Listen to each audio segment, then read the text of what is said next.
ಸಾಧ್ಯ ಇಲ್ಲ. ಯಾಕೆಂದ್ರೆ ಅದು ತನಿಖಾ ಹಂತದಲ್ಲಿರೋದ್ರಿಂದ SIT ತಂಡ ಅರೆಸ್ಟ್ ಮಾಡಿ ತಂದು ಕೋರ್ಟಿಗೆ ಪ್ರೊಡ್ಯೂಸ್ ಮಾಡಿದಾಗ ಅದು ನೋಡಿರಂತೆ ಎಲ್ಲರೂ. ಎಲ್ಲರಿಗೂ ಗೊತ್ತಾಗಿದೆ ಅದು.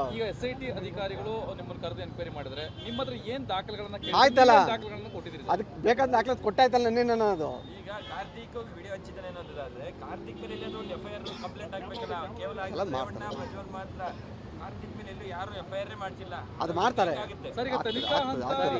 ನೋಡಿ, ಒಂದು ತನಿಖೆಯ ಒಂದು ದಾರಿಯಲ್ಲಿ ಹೋಗೋದು ಬೇಡ, ಹಲವಾರು ದಾರಿಯಲ್ಲಿ ಹೋಗ್ಬೇಕು ಅಂತಂತೇಳಿ ಮೇಲಧಿಕಾರಿಗಳು ಮಾತಾಡ್ಕೊಂಡಿದ್ದಾರೆ. ಅವರಲ್ಲಿ ಯಾವ ಆಯಾಮಗಳಲ್ಲಿ ಯಾರ್ಯಾರನ್ನ ತನಿಖೆ ಒಳಪಡಿಸ್ಬೇಕು ಅನ್ನೋದು ಈಗಾಗಲೇ ತೀರ್ಮಾನ ಆಗಿದೆ.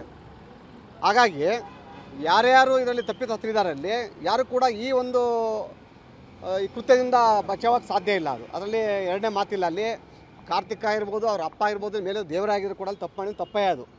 ಈಗ ನಾವು ತಪ್ಪೇ ಅದು. ಹಾಗಾಗಿ ತಪ್ಪಿತಸ್ಥ ಯಾರು ಅಂತ ಗೊತ್ತಾಗಿದೆ.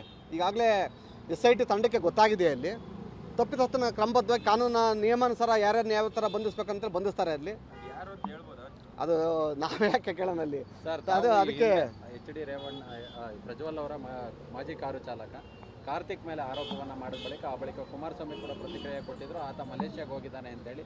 ಆತ ಸದ್ಯಕ್ಕಿದಾನ ಹೇಗೆ ಅಂತೇಳಿ ಸರ್ ಎಲ್ಲ ಹಿಡಿಯೋಕ್ಕೆ ತಂಡ ರಚನೆ ಆಗಿದೆಯಲ್ವಾ ಈಗ ಅದು. ಈಗ ಎಲ್ಲ ನಾನು ಹೇಳೋದಾಗ್ರೆ SIT ತಂಡ ಹಾಕ್ಬೇಕಾಯ್ತು ಹೇಳಿ.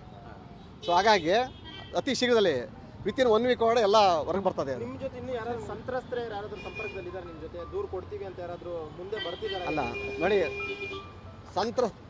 ಸಂತ್ರಸ್ತೆಯವರು ನನ್ನನ್ನು ಭೇಟಿಯಾಗಿದ್ದರೆ ಕೋರ್ಟಿಗೆ ನಾನೇ ಅಪ್ಲಿಕೇಶನ್ ಆಗ್ತಾ ಇದ್ದೆ ಸಂತ್ರಸ್ತರ ಪರವಾಗಿ.